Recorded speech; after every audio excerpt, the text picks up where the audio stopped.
Pendant que tous les pays du monde sont en train de travailler pour arracher tout ce qui est aux étrangers pour donner à leur peuple, c'est en ce moment qu'en Côte d'Ivoire, les étrangers arrachent les terres aux Ivoiriens.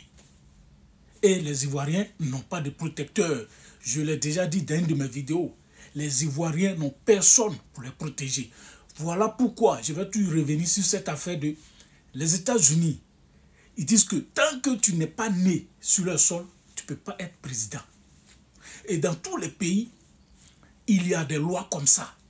Voilà comment en Côte d'Ivoire, avant la rébellion, on avait dit tu devrais être né de père et de mère ivoirien et aussi de père et de mère ivoirien pour être président en Côte d'Ivoire. C'est pour ne pas que tout ça là, tout ce qui arrive actuellement en Côte d'Ivoire arrive. Mais malheureusement, il y a des Ivoiriens inconscients, gourmands, qui ne pensent qu'à leur ventre, comme Soro Kibafori Guillaume. Moi, je l'ai toujours dit ici, que tout ce qui arrive à la Côte d'Ivoire, c'est la faute à Soro Guillaume. Parce qu'on ne peut pas faire une rébellion simplement parce que toi, on te contrôle dans la rue quand tu portes boubou. Moi, je ne vois pas dans quel pays au monde il n'y a pas de contrôle. Je n'ai jamais vu ça. Mais aujourd'hui, lui, Soro Guillaume, la lutte qu'il a menée pour que ce gouvernement actuel-là soit en Côte d'Ivoire, ça a porté son fruit, ce Soro Guillaume-là. Et lui, il est assis ailleurs, pendant que les Ivoiriens souffrent. Pendant que les Ivoiriens souffrent, lui, il est assis ailleurs. Mais le pays même où il est assis, dans l'AES là-bas, c'est là-bas même que le boubou est né. Là-bas, là, eux jouent ballon en boubou. Eux vont en piscine en boubou. Mais, depuis qu'il est là-bas, là, on ne l'a jamais vu en boubou. Quand on le voit, il est amaigri avec de ces grosses vestes là. Il n'a jamais porté boubou là-bas. Mais toi, tu as mené une lutte pour que tu puisses porter boubou à l'aise. Et puis tu es dans le pays même où on porte boubou. Mais il faut porter boubou. Donc moi j'ai dit, cette affaire de Komé Bakary là, quand tu regardes son visage, celui-là, quand vous regardez son visage, ça là, ça c'est pas un bouvier qui est là. Ça c'est un bouvier qui est là. Les suiveurs de bœufs là. La même affaire est arrivée à Akissi Deta. Elle a beau expliquer. On ne sait même pas si elle a gagné le procès ou pas. On ne sait même pas. Mais l'affaire est restée comme ça. Elle avait parlé d'un gars qui avait commencé par les bœufs, machin. Moi, je suis sûr à 80% que c'est ce même gars-là. C'est ce même Komé Bakary là. Et aujourd'hui, voilà encore ce même gars qui est en train d'arracher le terrain des gens. Mais il n'y a personne pour défendre les peuples. À la gendarmerie du port, vous voyez les gendarmes qui travaillent avec les chiens, qu'on appelle les cynophiles. La brigade cynophile qui est au sein de l'escadron du port. Allez vous renseigner.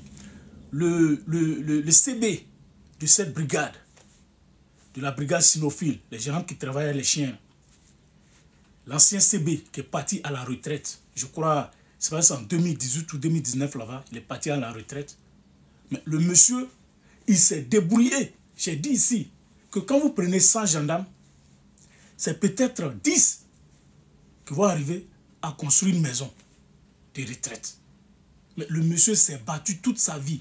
Sa seule maison qu'il a construite, c'était au niveau de Port-Boué. Si vous vous rappelez, l'année où ils ont cassé les bordures de la mer, là, côté 43e Bima, là, c'est dans la même année, là, ils sont allés casser la maison du monsieur. La maison du monsieur n'était pas au bord de la mer. Hein. Voilà. Lui, sa maison était dedans là-bas. Mais on ne sait pas qu'est-ce qu'ils ont reproché au terrain du monsieur. Ils ont cassé la maison du monsieur. Pendant ce temps, le monsieur était à la retraite. Il rentrait juste de la retraite et le monsieur a attaqué une maladie au pied. C'est pas si c'était diabète. Il a eu même la jambe amputée. Tout ça.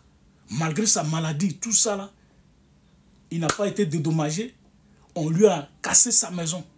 C'est-à-dire un matin, le monsieur s'élève, il y a les machines pour casser sa maison. Ils ont cassé, sans état d'âme. Et ils ont réattribué ce terrain-là à d'autres personnes. Je me demande même si ce n'est pas ce même gars-là. Et voilà des gens qui ont corrompu le gouvernement. C'est-à-dire que le gouvernement, là, ils l'ont corrompu de la tête jusqu'aux pieds. Voilà un gouvernement où député est vendeur de terrain, maire est vendeur de terrain, général même de l'armée est vendeur de terrain.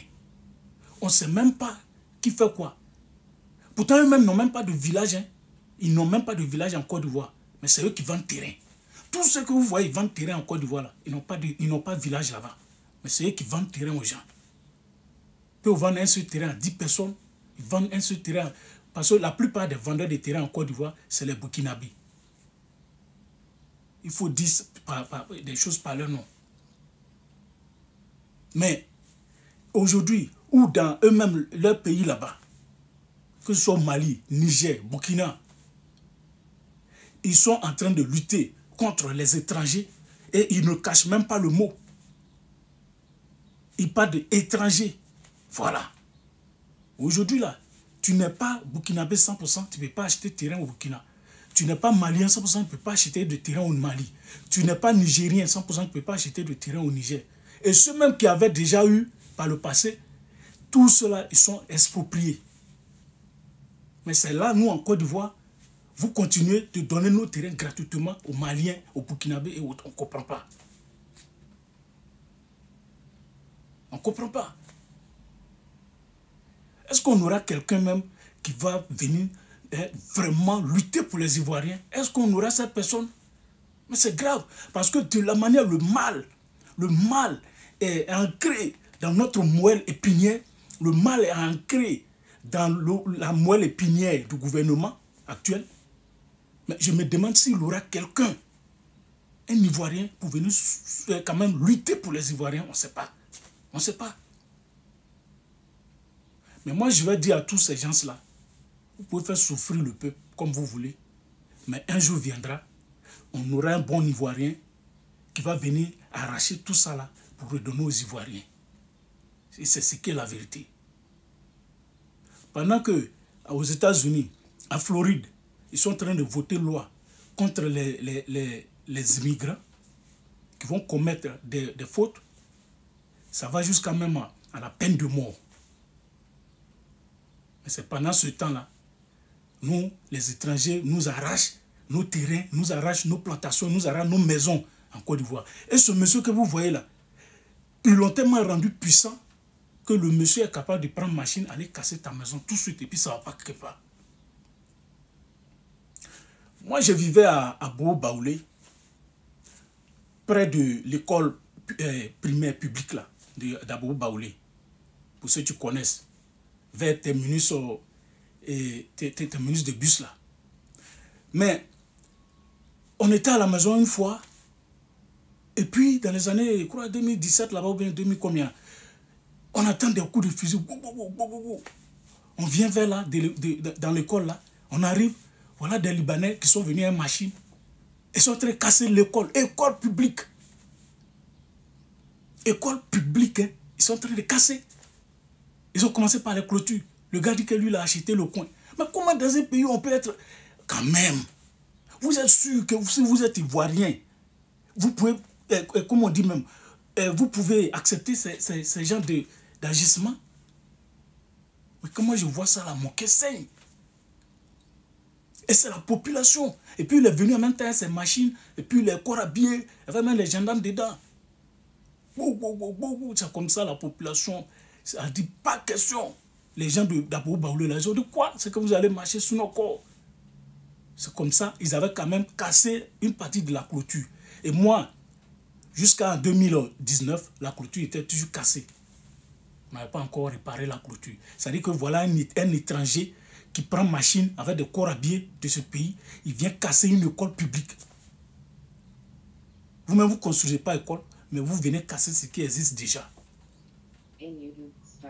Et on le repousse et on ne l'emmène pas à venir réparer les dommages causés, mais on laisse comme ça. La clôture était restée cassée.